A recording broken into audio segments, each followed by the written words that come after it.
Okay, well, welcome. Thank you for coming to Persistent Vision's 6 artist responses. And you'll notice they're not, speak into the mic, they're not 6 art. I'm Susan Napack. I worked with Kathy on curating this exhibit. And we don't have 6 artists up here, you'll notice, because one of them is in New Jersey and unfortunately can't be here. But I will be sort of speaking for her. And I realize some of you might not have had a chance to actually see the show. It just opened last night, and there's a lot of content here. And also you might not know which artist did which piece. So I'm going to ask the artists to introduce themselves quickly and sort of point out which work is theirs and maybe say a little bit about it. And then we have some questions that we've asked them ahead of time, and we'll kind of launch into that. And I'll speak for Sarah after they finish. So which way were we going to go? Nemi, you want to start? Hi, I'm MCKAY, and I'm local, so I'm here from Salem. And this is my painting, Jacoba, and these are my vessels. And so I just as an artist, I think I'm often sitting in a halfway place between a lot of different things. So religion and secularism and kind of tradition and also contemporary art. So those are my things. You don't have to stand if you don't want to.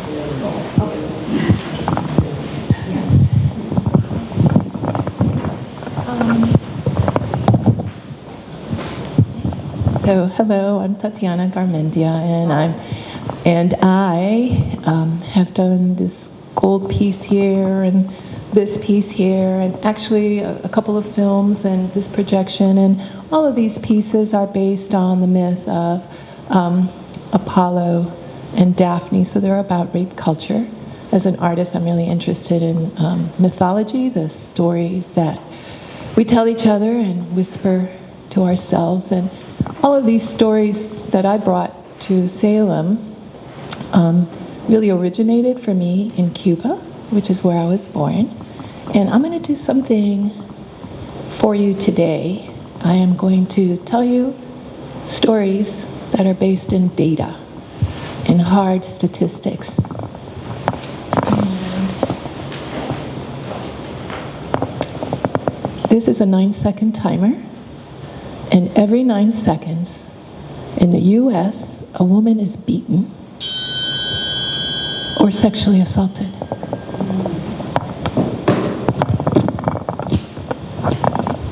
One in 6 has been a victim of attempted or completed rape.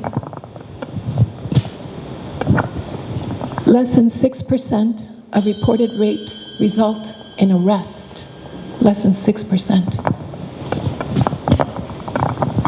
Fewer than 1% of prosecuted rapes result in convictions. Only 1/3 of sexual assaults are reported. Washington State, where I live, and where 2 other artists here live, had a backlog of 10,000 rape kits dating back to the 1980s.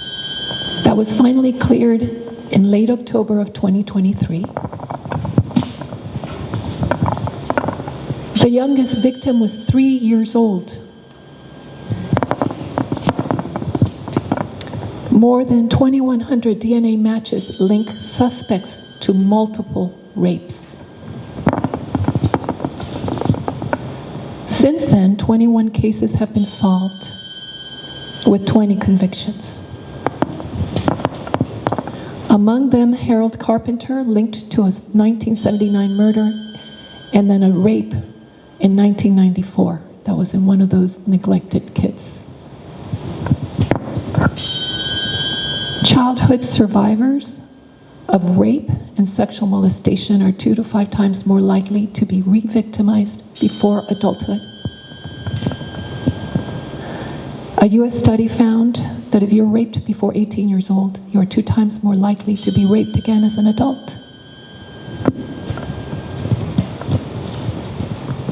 Sexually abused girls are at a higher risk of using drugs before the age of 10. And that's just some of the statistics for you to take away with you today. Thank you.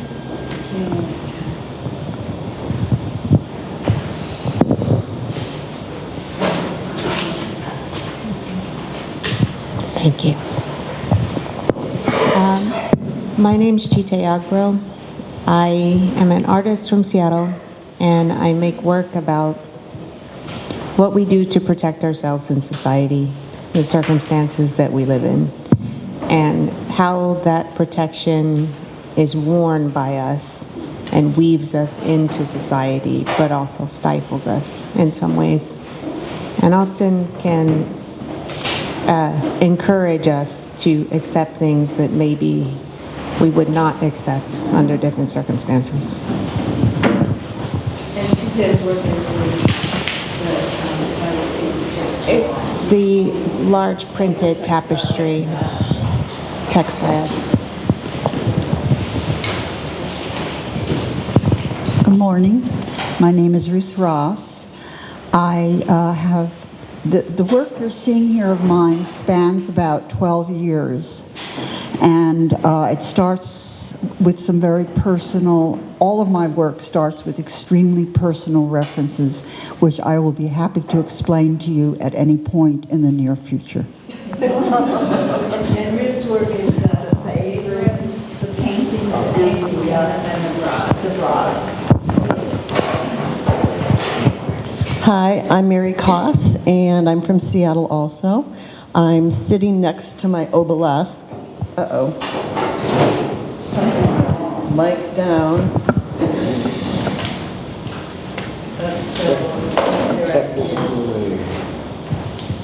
How about I just hang it like that? We are taping this for KMUZ.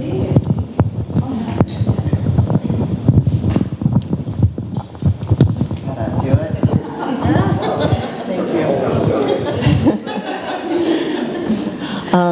So an obelisk, as you probably know, is a memorial usually to a man, and it's very phallic, and they've been around since ancient Greece. And so I thought it was a fitting kind of a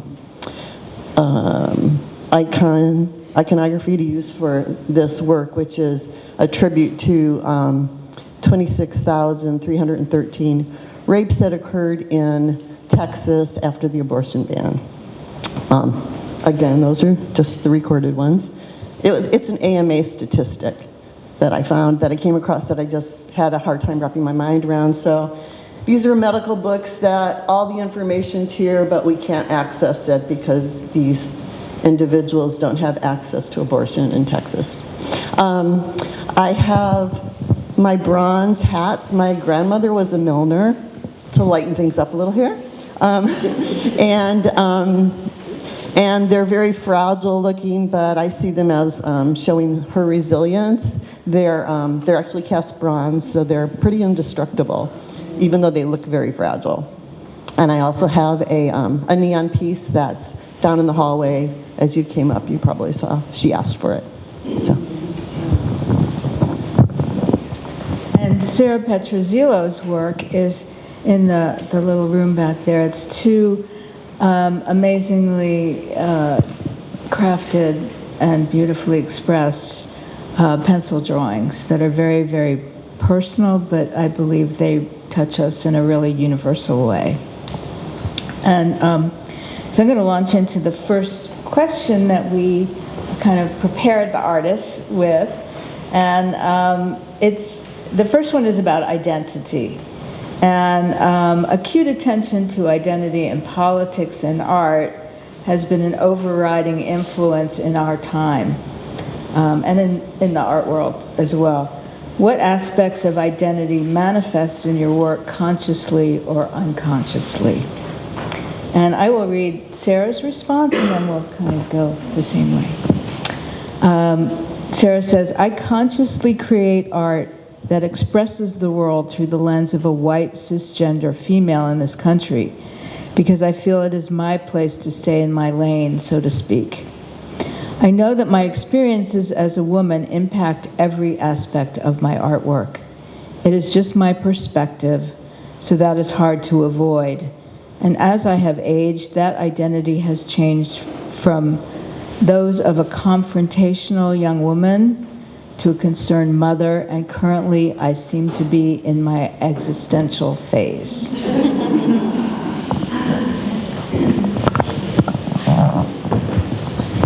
So I feel like my identity, you know, my pots are kind of my ode to sex workers. I've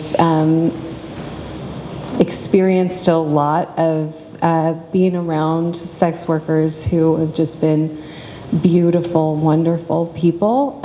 At the same time, I also grew up Mormon. So, and I'm still love lots of aspects, and am active in lots of aspects of Mormon culture. So I really am on that line of seeing both sides and actually seeing the commonalities in both sides. I think I was talking to Susan at one point, and I was like, you know, I've had a lot of people respond to me where they're like, oh, you've got this, like, I'm doing like a biblical reference here with Jacob. It's a Bible story, you know, and then you have like girls on poles in these other works, and like that's such a crazy juxtaposition. But I actually feel it's not at all. When you are given the choices of virgin or whore, like, you know, virgin's pretty hard to keep up for a long time. So you know, it really, that absolutist binary thinking of like you're one or the other has not been my experience, because in the same people I will see at church, the same women I'll see at church that will braid your hair, that's the same women you're going to see in a club that's going to braid your hair. The woman who's just really cruel at church is going to be the same woman in a club. Like, the settings are the only thing that are actually different. And so there's a lot of assumption that it's like the environment is what's determining the differences in us, and it's not true. Like, we are the same, you know, whether we choose violence or you know, just being lovely. And I've known lovely people in all those places, and I want to describe and report lovely people. And so that's kind of my whole deal. So since I have experienced myself in multiplicities, I'm multilingual, multicultural, multiracial. I have multiple nationalities because I was born in one country. I came here as a political refugee, as an immigrant, as a BIPOC woman. I have been on the margins. I was on the margins in Cuba politically when my family was punished by the state, and I witnessed and experienced unspeakable brutalities. And then I came here and have not had the same kind of brutalities, but have experienced myself on the margins nonetheless. I've also experienced myself as privileged. The privilege of liberty, the privilege of roads, of electricity, of running water, food in the pantry. There's so many different ways in which I experience my multiple selves. And as an academic, because I'm a professor at college, I call on Carl Jung, I call on Foucault to ground my work and give it the kinds of a scaffold so that the art world can wrap themselves around how these different selves, these different stories have meaning for everyone.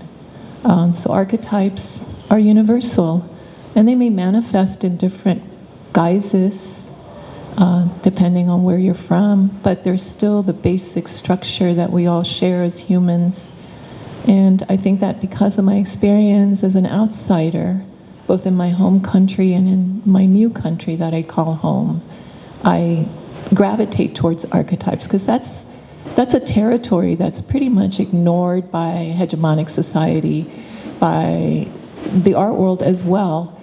It's too rich, it's not rational enough, it's too woo-woo and gooey, and that's where I feel comfortable, in the gooey, sweaty margin. So that's what my work is about. And I ground it in psychology, and I ground it in philosophy, but ultimately it really is about my lived experience. So.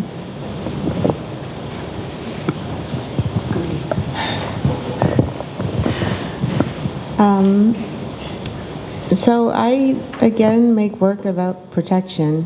It's what we do to protect ourselves. And I think sometimes we use identity to protect ourselves. I would point out that identity changes depending on your circumstances. And you have some control with how you dress and what you do to your hair to project an identity to others that you hope they might accept.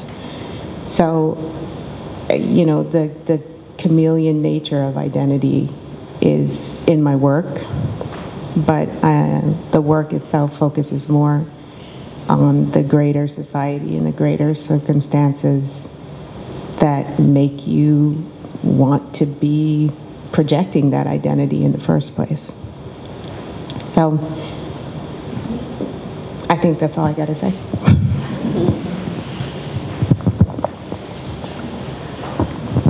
Wow, I've been listening very carefully. I'm not that prepared for this, but I have some thoughts.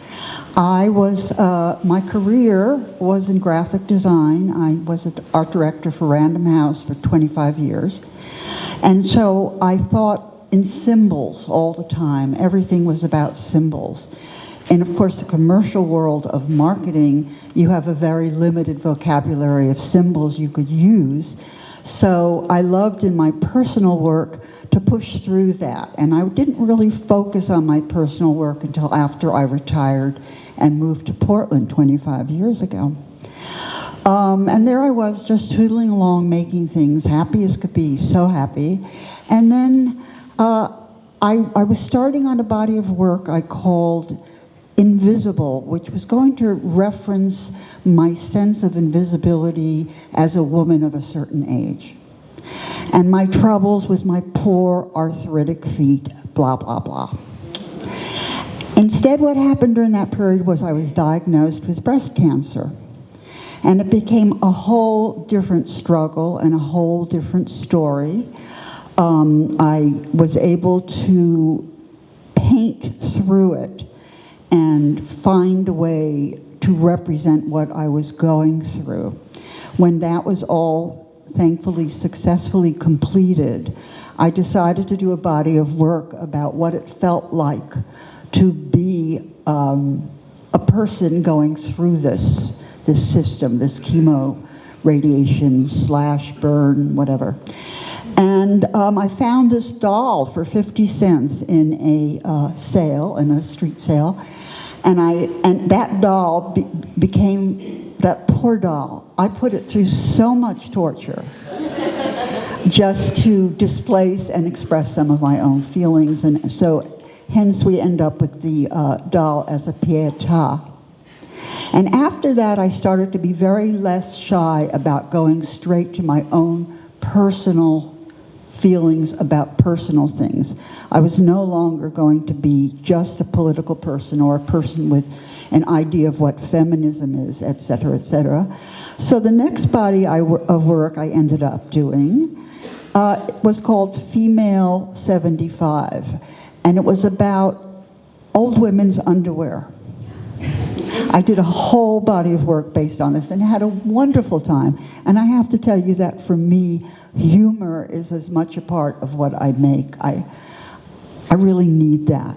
I need that. There are some serious bodies of work, but I do try to find humor in as much as I can, and that would certainly applied to the aprons, which also felt like they were coming out of thin air, but actually were based on a sense, a political sense of being bullied by politics.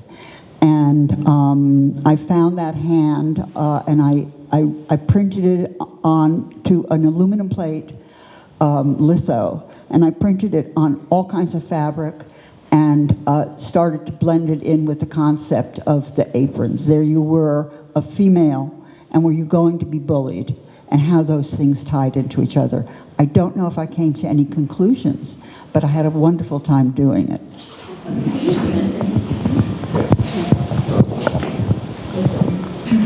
When I think about identity, I think about, I guess, where I came from and where I am now.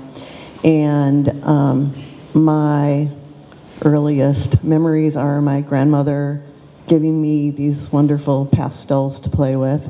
And I come from a family of artists. My father was really creative, but he was also a judge. And he was a very conservative judge. And as a young person, I was very politicized. And he never quite figured out why my sister and I had the politics we have, but we tried to explain to him that. He taught them to us because he did believe in social justice. He was just, on the wrong side. But a lot of the time. Anyways, I think that was really formative for me, and I'm a storyteller. I like to collect stories. People are always telling me their stories, and somehow they come out of my work. I like the stories about taboo, the ones that people don't want to tell, and I like to tell them in a way that they haven't been told before, so I like to twist my materials to make you think about something differently. And I think it's because I come from a family of kind of crazy people who don't think like everybody else thinks, so that's my identity. Just want to say we will have some time for questions at the end. So if you think of something, save it. The next question is about feminism. How has being female affected how you make art and the opportunities available to you to exhibit your work? And this is Sarah's response. I went to college in the late 1980s when only a few female artists were noted in Janssen's history of art, such as Georgia O'Keeffe, Cindy Sherman, Camille Claudel, as just a passing comment under Rodin. I don't think I can express enough how much that lack of representation subconsciously undermines the expectations you create for yourself. I never thought that I belonged or would ever belong in the community known as the art world. Thanks in part to predecessors such as the Guerrilla Girls, who just had an article in the Times, if you see that, that's my comment, calling out inequities. I have certainly noticed more female artists exhibiting in large commercial galleries and museums, but I find that there is still a very limited scope of what is permissible in the art world. Specifically, I'm referring to aspects of our bodies, motherhood, struggles with aging, and other experiences that society considers feminine. Most of the work that I see is more detached and deals with aesthetic and formalistic concerns rather than deeper emotions related to humanity. This is simply the art world, where the wealthy use art as a commodity, where the gatekeepers who are put in place and indebted to the extremely wealthy and their collections and reinforced by art critics who are not artists themselves. As this statement implies, I am deeply cynical about the contemporary art world. Interestingly, I have noticed more inclusive work in local American exhibition spaces and university galleries. In short, I think if Mary Cassatt, Suzanne Valadon, and Frida Kahlo were painting today, they would all be exhibiting alongside the rest of us in community spaces.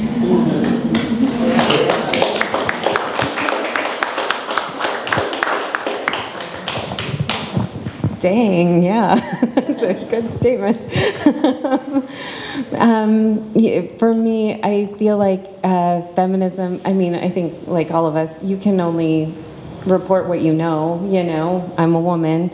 And for me, I think that I've been so lucky to know so many women and be so inspired by so many women, because I do think that there is, and when also like a traditional kind of culture, there's so much resilience that you just want to drive toward, like there's just a real, like, let's bake bread, let's can things, and you just want to like take that and drive it toward equal representation, and take that same tenacity and turn it toward equal representation, basic reproductive rights, things like that. And so hopefully just pick those things out of every part of what it is to be a woman, and then channel all that energy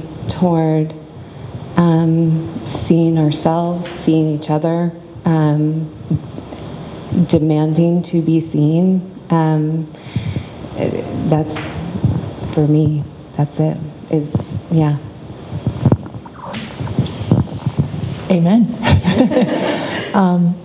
I'm going to respond to the lack of representation in the arts, in art school, and say that things have not changed all that much.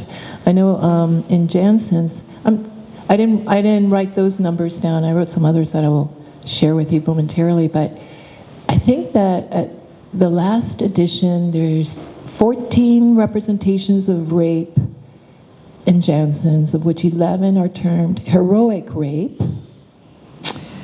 including Bernini's Apollo and Daphne, but there isn't a single image of birthing.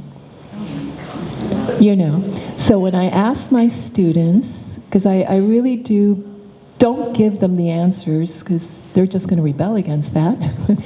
I give them questions and statistics and ask them critical thinking prompts.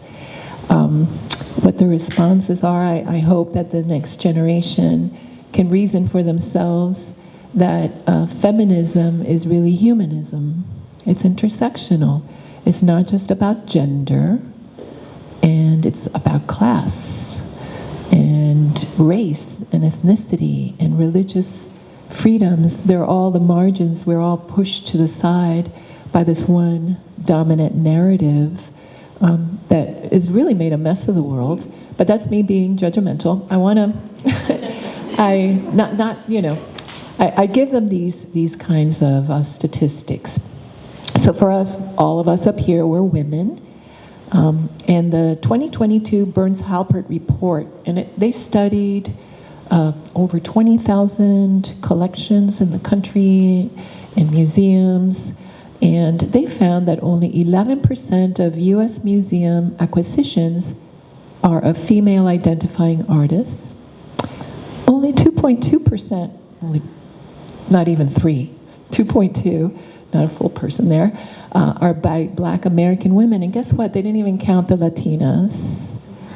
I know that Teresita Fernandez, who won a MacArthur Foundation Fellowship grant, which is the Genius Award, went on a country-wide tour with Darren Walker, who just retired from the Ford Foundation, talking about the invisibility of Latina artists. And of course, we're all aggregated. It's, the Caribbean, South and Central America, and the U.S.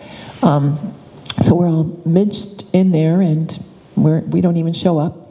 BIPOC women, which of course includes indigenous, who are even more invisible than Latinas, make up just 1% of museum collections, even though we make up 20% of the population.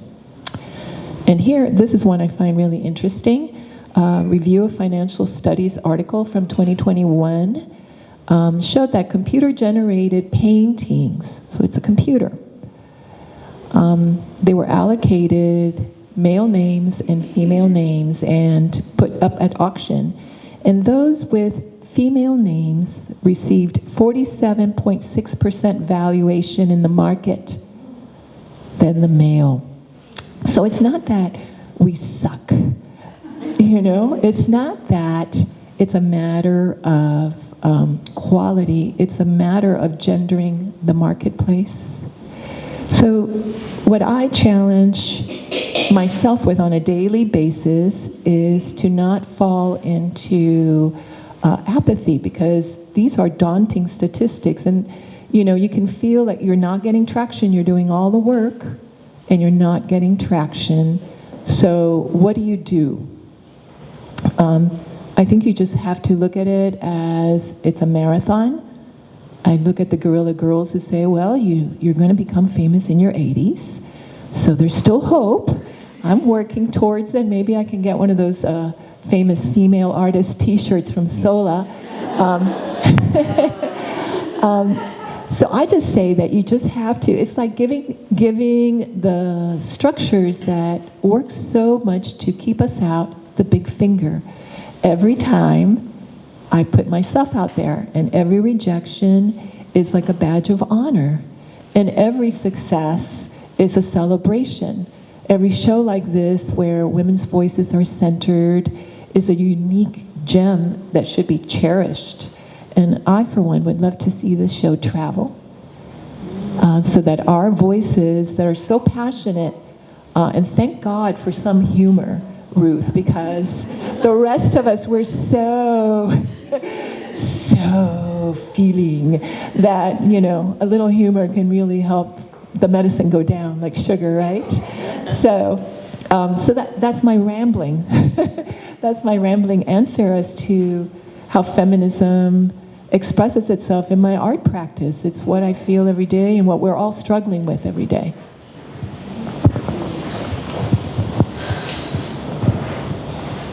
So I don't have any stats, but I've worked as an artist now for 25 years, and I've had my share of rejections, and I've had my share of successes, and part of how feminism shows up for me is the part where I can't see the stuff that I don't get. I don't know how many times my work has made it in front of someone who could have made a decision that was life-changing for me, and it just didn't happen. So that's sort of why I make work about circumstance and the bigger picture. It's always there, weaving, and decisions are being made, and you don't necessarily have insight into those decisions. You don't know how they're being made. All you can see is the statistics. So in some ways they're daunting, and in another way it's just another reason to keep making work. So I don't know. I hope that's what I got. Perseverance, persistence. I want to say thank you to all these young women. I'm 82 and I'm very tired. I'm getting very tired. And what I feel about myself in terms of what's happening in the art world, I've turned much more inward at this age. And I take much more pleasure in sharing my work and my thoughts and my humor with other people my age, particularly women. We're especially good at it. I wish men were better at it because my husband would be a happier person. But so I'm out of that beautiful loop. I was not doing that kind of work when I was younger and having the energy. I was in the commercial world. So I'm sort of pulling back at this point in my life and focusing only on very personal things and hoping to share some inner thoughts and feelings at this point in my life.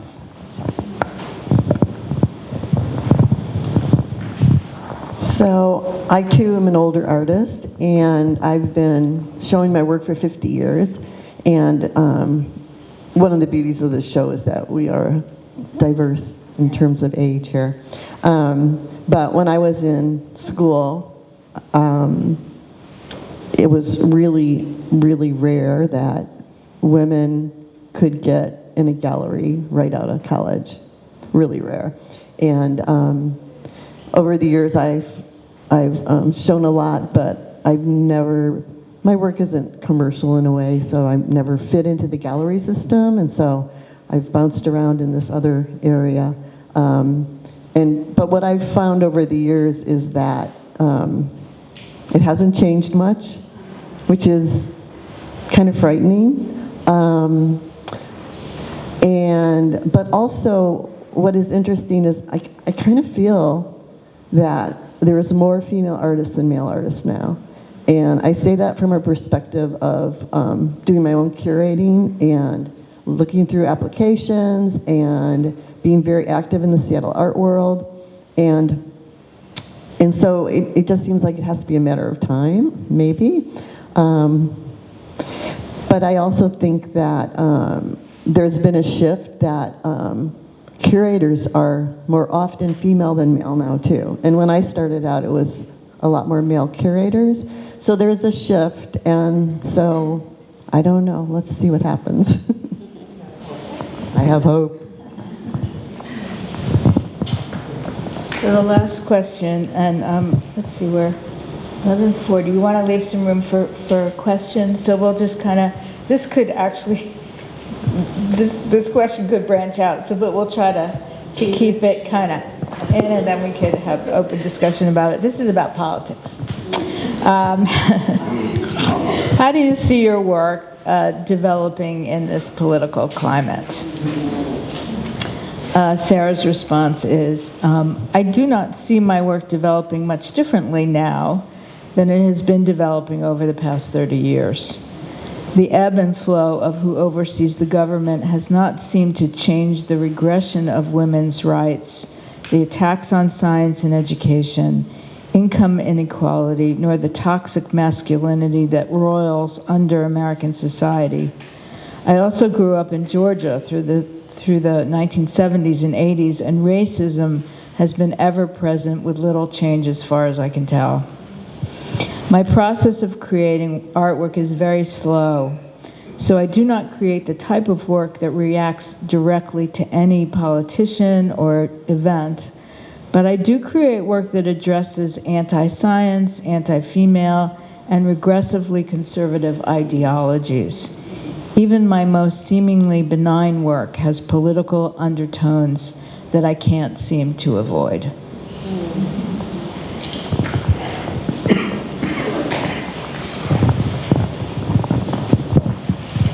Well, I think my answer is actually going to be short, you guys, because I just feel like you just have to keep on, you know, and I really do feel like I teach yoga, and that's a practice that has really helped me with, you know, you can't, I always say to students, like, you can't make the bird land in your hand.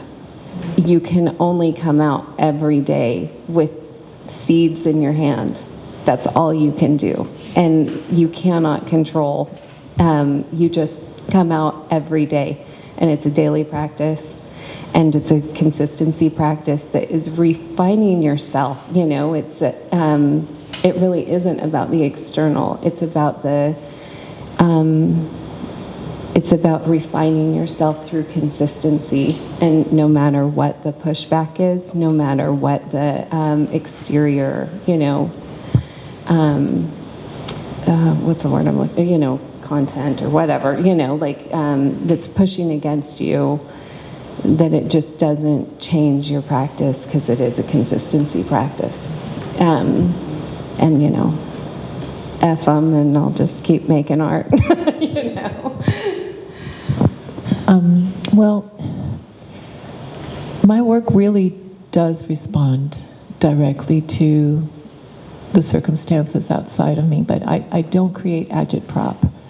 I try to approach my critiques with a universal structure, you know, using the archetypes, But for example, all the work in the gallery here today is a reaction to the kind of rhetoric and realities of the two Trump administrations. And I'm a guest in this country. I mean, I'm fortunate that I got my citizenship when I came to the United States, but I don't feel safe with it. I travel with my passport card because I've heard the president talking about revoking citizenships. So I'm very careful not to draw too much attention, but to use my work to plant the seeds, to offer the seeds. So the animation was created as a daily ritual during the first Trump administration, when he first began to use his bully pulpit to just tear down Latino men and women and cast all the people at the border as drug dealers and rapists. This from a man who has been accused by more than 30 women of rape, and who was just recently found by a jury of peers liable for sexual assault. So I do respond. But again, I feel that it's necessary to shroud my work in symbolism so it can't be weaponized with great ease, because the reality is if you're in the margin, you can't be at the march pumping your fist in the air, because you are the one. And I can't be performative either. I can't be putting posts on my Instagram because they're trolling. You know, they're going through social media feeds. So I have to be very circumspect and just respect my audience and expect that my audience is intelligent enough to get the message, because I do respect my audience.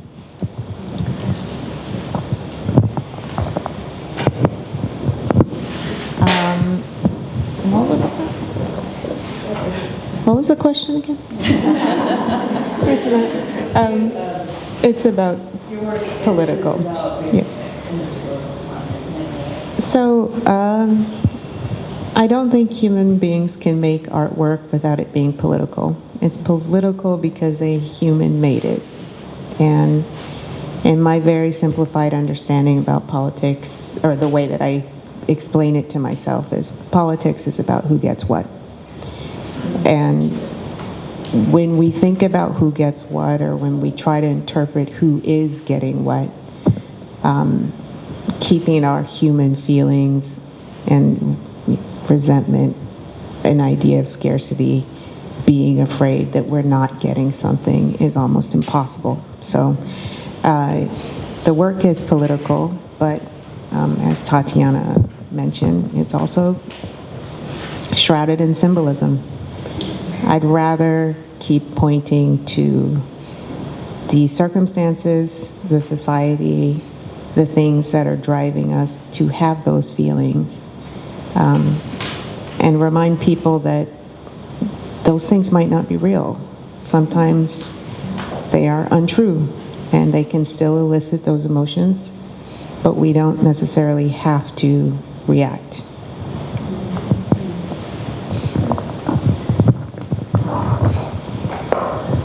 I've been sitting here trying to give my close attention to this question, which automatically means my mind wanders all over the place, but I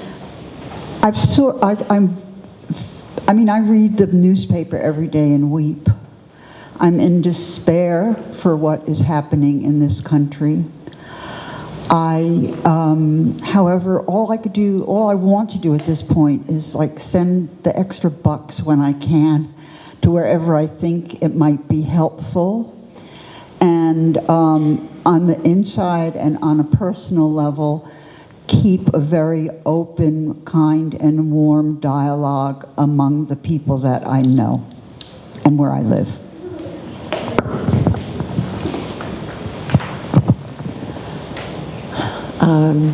Yeah, what was the question? So I feel like my work is is certainly affected by what's going on around me. But I've been kind of burying my head in the sand with the news because it's kind of too much for me right now, and I have to kind of protect myself a little bit. So, but then I can't help but look. It's like, what? So there's a couple things that I'm doing. I think that I have this deep need right now to make something beautiful. So I'm trying to make something beautiful. And I think that we all need a little salve. And at the same time, I'm thinking about things like I work with text a lot in my artwork, and there's over 200 words now that have been scrubbed from the government websites and that you can't put in your applications if you're applying for any federal monies. And some of these words are things like clean water, women, men. So those words, I'm writing those words in wire, and I don't know what it'll become, but that's what I'm doing right now. Writing the words. I have to memorialize them. Maybe some of them will end up in bronze. So, yeah, we need to save the words, just like we have to save the books, right? Yeah, you can't scrub out a bronze word. Yeah.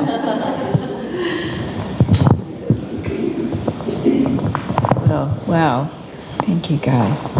Well, I guess it's time to open it up for any questions. We have about 10 minutes. Does anybody have any questions for the artists? Yes. I had a question for Tatiana. Gold is really prevalent in some of your pieces here. Is there a reason why you went with gold? Yes, thank you for asking. So I'm making a parallel between the god Apollo and the powers that victimize women. And the story of Apollo and Daphne is really a story about accountability.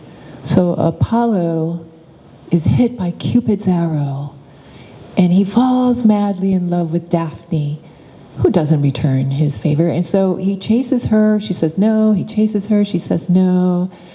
And then he grabs her and starts to violate her, and she prays to her father, a semi-deity, a river deity, to help her, and he turns her into a tree. That takes away her voice. And so now he can't penetrate her with his penis, so he cuts pieces of her and makes a wreath. And the wreath is the wreath that you put on victors. So emperors and kings, athletes, and it's also a rapist trophy because rapists take away trophies all the time. So for me, in these pieces, the gold is Apollo's semen, his gist. He's also the god of poetry. He's a solar god, so the poems, these are all poems from a forum of fellow survivors who post their poetry anonymously. And so he's a god of poetry, and so these are Daphne's poems, her words. And so he's inspired us in our victimization. So there's a lot of contradiction. And I use the gold again with the hands, and all those hands are surrogate portraits for girls and women that I know have been raped. And so their watercolor, their transformation is on that ground of gold, because it's that seminal fluid, that power fluid, that is tied to economics, it's tied to power, it's tied to sexual violence of any gender, really. But yeah, that's why I use the gold. It's also shimmers, and it's beautiful. And I spread some gold, it's 24 gold, hoping that it would leave with people as they, because it shimmers and it falls off, and it will be tracked away like forensic evidence when you leave the gallery. Yeah. Did you say anything just about the participatory part? Just So I've left some leaves and a gold marker, and I invite gallery goers who have experience with sexual violence to write their account, their poetry, their thoughts, and add them to the installation. When I deinstall this, I will be sewing them into the installation, which I hope, this is only a couple of months worth from last year. So I've completed all of last year and I've started 2025. So it will eventually fill a big space. And I would love for other women and men, whoever has had been touched by sexual violence, to add their narrative to the installation. Yep.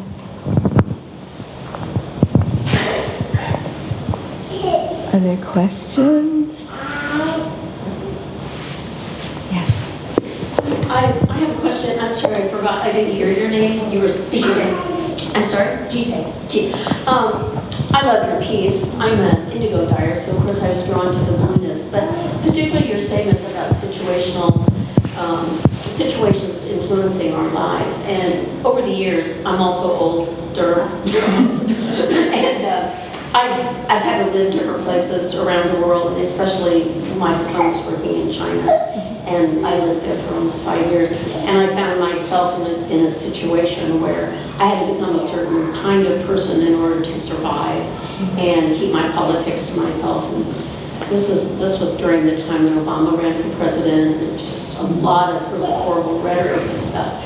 And I think that I appreciate that you're using that as your voice of looking at why people behave they do and how the situation they're in influences not only their identity, the way they dress, but also how much they will say out loud.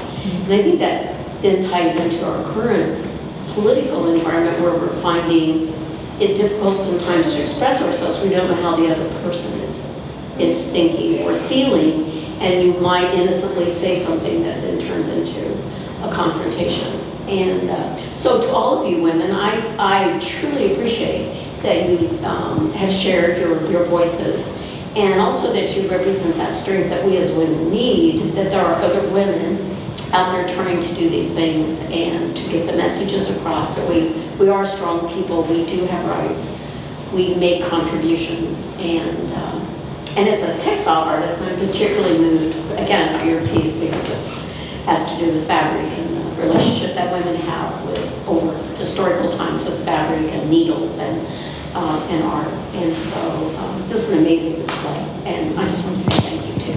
Thank you. Yeah, actually, indigo, it's not real indigo. Yeah. I mimicked the indigo with printmaking, so, but I'm an American citizen. My dad came here from Nigeria. All up and down the Gold Coast, there's a long 1,000-year tradition of indigo dyeing. Right. And I had the privilege of being able to get some original indigo dyed pieces that were, they were probably done about 50, 60 years ago. And I wanted to mimic that aged indigo, so without spending $100,000. So each of those are just, it's actually cheesecloth that's printed to look like aged indigo. It's a beautiful piece. I mean, texturally, it just, I don't know. I guess it's because I'm a textile person, but it's quite moving. And it kind of surprises you, too. I guess I didn't see the body, the face on the bottom. Person. I was so, it caught up with the big main, and then as I walked away and I saw that, I was like, yeah. The person in there is, I'll be quick about this, but the person in there is actually, it's a girl I saw in a market when I was visiting my parents in Nigeria. and there was a kerfuffle at the market, and someone got hurt, and then there was all these people running around. And I realized that in that moment, everyone switched their identity immediately. Yeah. We weren't market goers anymore. We were people fleeing a kerfuffle. And it happened so quickly in an instant, and I saw this girl who was kind of outside of it because she was young and didn't know what was going on. So that is actually her. I guess, was there another question? Yes. I had a question for Ruth. Your art is very dynamic and Very, colorful. I'm sorry. Very dynamic. And Oh, thank you, colorful. okay. Yeah, it's beautiful. Is there a reason why your style is so expressive even when you're focusing on things that are more personal and hard?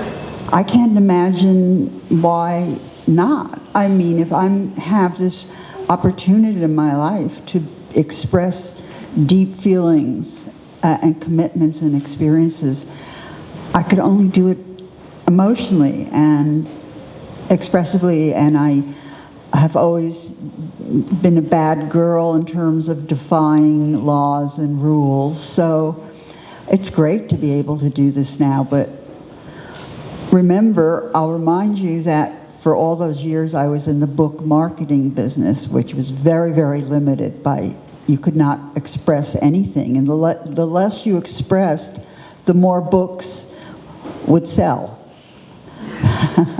So some of that is reactive off of all those years in my career. Anyone else?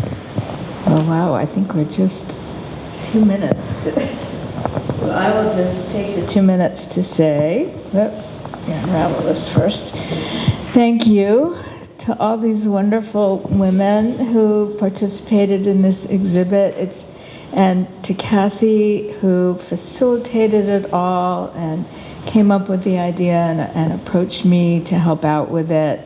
And it's been a joy. It's been a joy, and I've learned so much from each of you and enjoyed spending time with you and the work. And just thank you so much. And thank you all for coming.